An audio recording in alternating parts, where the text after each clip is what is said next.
नमस्कार दोस्तों, top 50 study YouTube channel में आज हम 30 उन प्रश्नों पर चर्चा करेंगे जो आपके लिए बाल विकास एवं शिक्षा शास्त्र के लिए अति महत्वपूर्ण है, पेपर के लिए उपयोगी हैं। चलिए शुरुआत करते हैं। आधुनिक मनोविज्ञान का अर्थ है।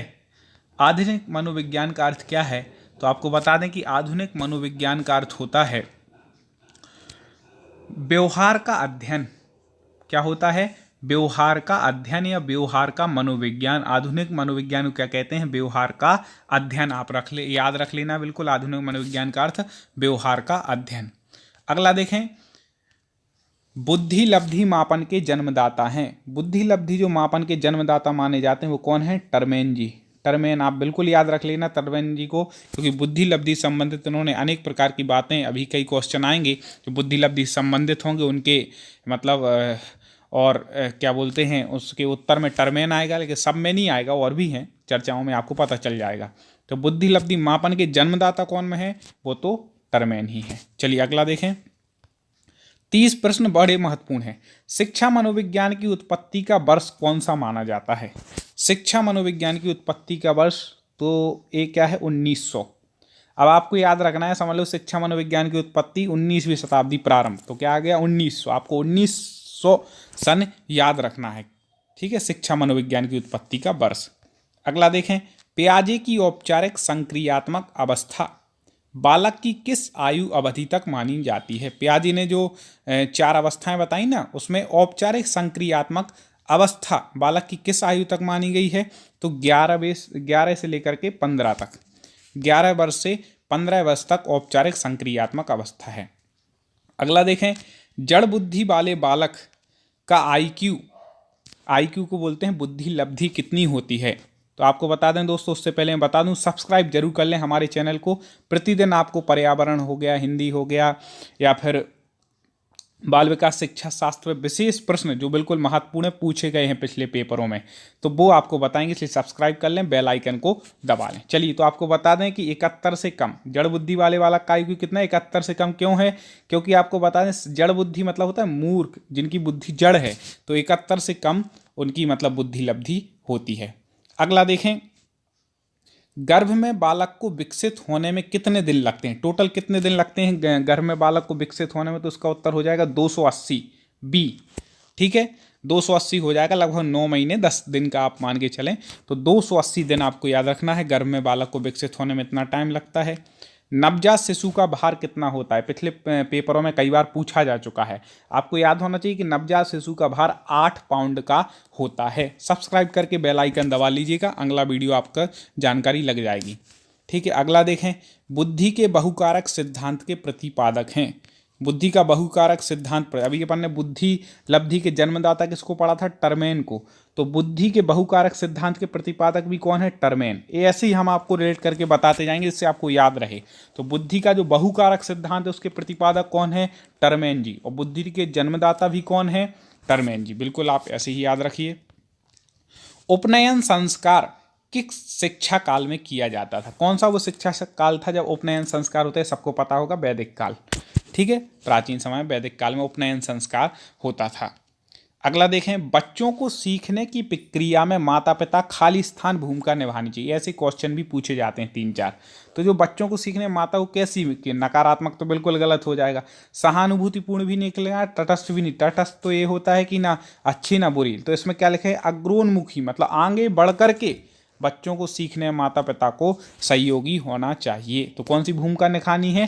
अग्रोन्मुखी। आपको इन शब्दों के यदि अर्थ पता होगा तो आप अच्छे से लगा पाएंगे। हम हर वीडियो में आपको कुछ शब्दों के अर्थ बताएंगे, जैसे यहाँ पे बतला दिया। आगे देखें, पियाजे के अनुसार निम्नलिखित में से कौन सी अवस्था है जिसमें बच्चा अमूर्त संकल्पनाओं के विषय में तार्किक चिंतन करना आरंभ करता है? पियाजे ने जो अवस्थाएं बताई हैं उसमें से बच्चा, वो कौन सी अवस्था जब बच्चा अमूर्त संकल्पनाओं के विषय में तार्किक चिंतन करता है? अमूर्त संकल्पनाओं के विषय में, तो भाई अवस्था है औपचारिक संक्रियात्मक अवस्था। इसके पहले पढ़ चुके हैं।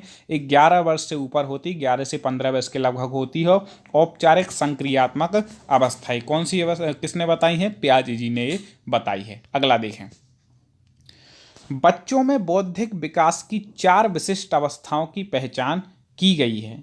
अभी हमने बताया था कि बच्चों में बौद्धिक विकास की 4 अवस्थाएं किसने बताई, पियाजे ने, पहले ही बता चुके। ऐसे आपको रिपीट होगा तो दिमाग में बिल्कुल बैठेगा, बिल्कुल बिठा लें दिमाग में जो क्वेश्चन ही है, ठीक है। तो बच्चों के बौद्धिक विकास की 4 विशिष्ट अवस्थाओं की पहचान किसने बताई है, पियाजे ने। अगला देखें, विकास कभी ना समाप्त होने वाली प्रक्रिया है, यह विचार किससे संबंधित है, वेरी मोस्ट इंपॉर्टेंट प्रश्न, ठीक है। निरंतरता का सिद्धांत, निरंतर जो बना रहे, विकास कभी ना समाप्त होने वाली प्रक्रिया है, मतलब निरंतर चलती है। विकास की प्रक्रिया कैसी चलती है, निरंतर। तो किस सिद्धांत, यह विचार किससे संबंधित है, निरंतरता के सिद्धांत से यह विचार संबंधित है, ठीक है। अब आपको एक उत्तर कमेंट में देना है कि निरंतरता का सिद्धांत किसने दिया है, निरंतरता का सिद्धांत किसने दिया, इसका उत्तर आप हमें कमेंट में दें। आप यदि उसको सही देते हैं तो हम आपको, आपके कमेंट को लाइक किया जाएगा। अगला देखें, प्राथमिक स्तर पर एक शिक्षक में निम्न में कौन सा सबसे महत्वपूर्ण विशेषता माननी चाहिए। ऐसे क्वेश्चन तो आएंगे क्योंकि आपको शिक्षक बना रहे हैं बाल विकास में। तो देखिए, प्राथमिक स्तर पर एक शिक्षक में निम्न में कौन सी सबसे महत्वपूर्ण विशेषता होनी चाहिए, तो वह है धैर्य और दृढ़ता। आपको ऐसे लगेंगी और भी सही है, लेकिन आपको इन 4 में सबसे परफेक्ट उत्तर वहां पर बताना पड़ता है। तो धैर्य होनी चाहिए और दृढ़ता होनी चाहिए, धैर्यता पूर्वक, दृढ़ता पूर्वक वह बच्चों को ज्ञान दे, शिक्षक में होना अनिवार्य है। अगला देखें, निम्न में से कौन सा शिक्षार्थियों में सृजनात्मकता का पोषण करता है, सृजनात्मकता का पोषण क्या करता है, तो आपको बतला दें, इसका उत्तर बी होगा। प्रत्येक शिक्षार्थी के अंतर्जात प्रतिभाओं का पोषण करना एवं प्रश्न करने के अवसर उपलब्ध करना, ठीक है। तो उनकी जो प्रतिभाएं हैं उनको पोषण करना मतलब बढ़ाना, उन्हें प्रश्न करने की अवसर प्रदान करें, तो उसमें सृजनात्मकता आएगी, नई नई चीज़ें आएंगी। वो नए नए प्रश्न करेंगे तो उनके दिमाग में नई नई चीज़ें आएंगी, उनकी प्रतिभाएं बढ़ेंगी तो भी नई नई चीज़ें आएंगी, उसी को बोलते हैं सृजनात्मकता।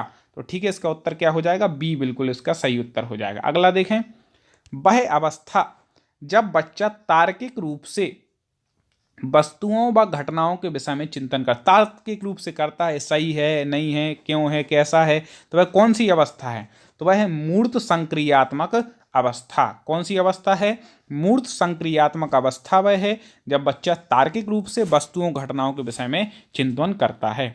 अगला प्रश्न देखें, निम्नलिखित में से किस अवस्था में बच्चे अपने समवयस्क समूह में सक्रिय सदस्य हो जाते, समवयस्क मतलब अपने बराबर के जो विद्यार्थी हैं, तो किस अवस्था में वह क्या हो जाते हैं, उसमें सक्रिय हो जाते हैं, एक प्रकार से मतलब नेता टाइप के ही बनने लगते हैं, मतलब उसमें सक्रियता दिखाते हैं। तो वह कौन सी अवस्था है, किशोरावस्था, जिसको बोलते हैं 12 वर्ष से 18 वर्ष की अवस्था यह होती है। तो कौन सी अवस्था में सक्रिय होते हैं, किशोरावस्था में।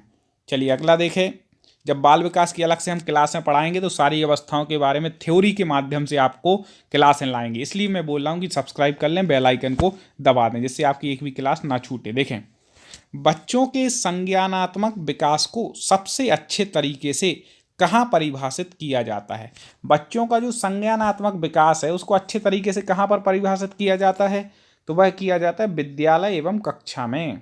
उसका संज्ञानात्मक विकास कितना हो रहा है, ये कहाँ पर परिभाषित होगा, विद्यालय में और कक्षा में। चलिए अगला देखें, निम्न में से कौन पियाजे के अनुसार बौद्धिक विकास का निर्धारक तत्व नहीं है।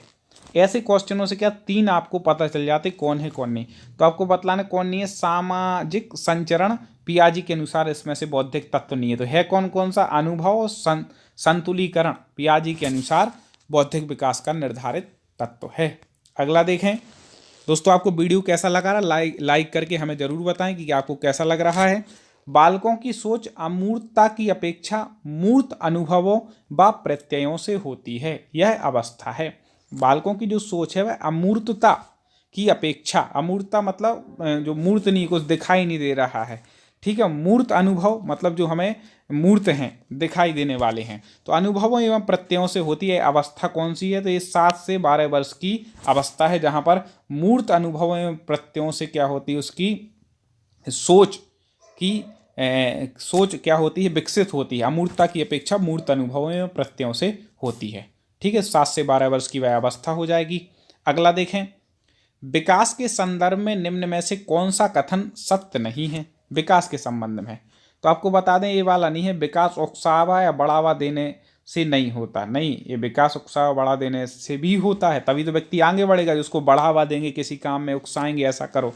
ठीक है, तो ये कथन सत्य नहीं है, क्योंकि होता तो इसमें सत्य होता। ठीक है, बाकी सप्तम, विकास की प्रत्येक अवस्था में अपने खतरे हैं, बिल्कुल हैं।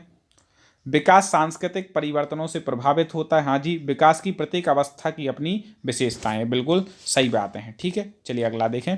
विकास का अर्थ है, ये क्या है, ये मेन है, विकास का अर्थ क्या है। तो आप देखें, परिपक्वता एवं अनुभवों के फलस्वरूप होने वाले परिवर्तन की श्रृंखला। परिपक्वता एवं अनुभवों के फलस्वरूप होने वाली परिवर्तनों की श्रृंखला क्या है, विकास है, यही विकास का अर्थ है। ये मोस्ट क्वेश्चन आ गया। खिलौनों की आयु कहा जाता है किसको, पूर्व बाल्यावस्था को क्या कहा जाता है, खिलौनों की आयु। याद रखिएगा, पूर्व बाल्यावस्था क्या है, खिलौनों की आयु है। ठीक है, इसमें खिलौने ही से खेलते रहते हो, कुछ करते ही नहीं है इस अवस्था में। अगला देखें, उत्तर बाल्यावस्था में बालक भौतिक वस्तुओं के किस आवश्यक तत्व में परिवर्तन समझने लगते हैं। आगे हम एक वीडियो लाएंगे जिसमें हर बाल्यावस्था की एज बताई जाएगी। ठीक है, अगले वीडियो में देखेंगे। उत्तर बाल्यावस्था में बालक भौतिक वस्तुओं के किस आवश्यक तत्व में परिवर्तन समझने लगते हैं। उत्तर बाल्यावस्था में किसने, द्रव्यमान में, संख्या में और क्षेत्र, ये जो भौतिक वस्तु, इनमें क्या समझने लगते हैं, परिवर्तन। किस किस में, द्रव्यमान, संख्या और क्षेत्र। अगला प्रश्न देखें, व्यक्तित्व स्थायी समायोजन है। व्यक्तित्व स्थायी समायोजन क्या है, पर्यावरण के साथ भी होता है व्यक्तित्व का स्थायी समायोजन, जीवन के साथ भी और प्रकृति के साथ। इसलिए ये सभी वाले एक दो आंसर आपने देखा होगा, हर बाल विकास में आते हैं। तो व्यक्तित्व स्थायी समायोजन किसके साथ होता है, पर्यावरण के साथ भी होता है, जीवन के साथ भी और प्रकृति के साथ भी होता है। तो इस प्रकार से दोस्तों 25 प्रश्नों पर हमने चर्चा की। 5 प्रश्न का इसमें एक पीडीएफ छूट गई है, तो वो अगले उसमें हम आपको वो प्रश्न ले लेंगे। तो ऐसे 30 प्रश्न लेकर के आपको आने वाले हैं, और ऐसे महत्वपूर्ण प्रश्न हैं कि आपको परीक्षा में इनमें से प्रश्न पूछे ही जाएंगे। नियम से आप बिल्कुल लगा के रख लीजिएगा, क्योंकि पहले भी हमने जो आप लोगों को बताए हैं वो आए हैं। तो इस चैनल से भी आप जुड़ें और इसको सब्सक्राइब करें, लाइक करें, और इसकी लिंक को और दोस्तों तक शेयर करें। जितने ज़्यादा लोग जुड़ेंगे उतनी अच्छी पढ़ाई आप तक हम लेकर के आएंगे। सभी लोग इसी तरह जुड़ते रहें और तैयारी करते रहें। जय हिंद।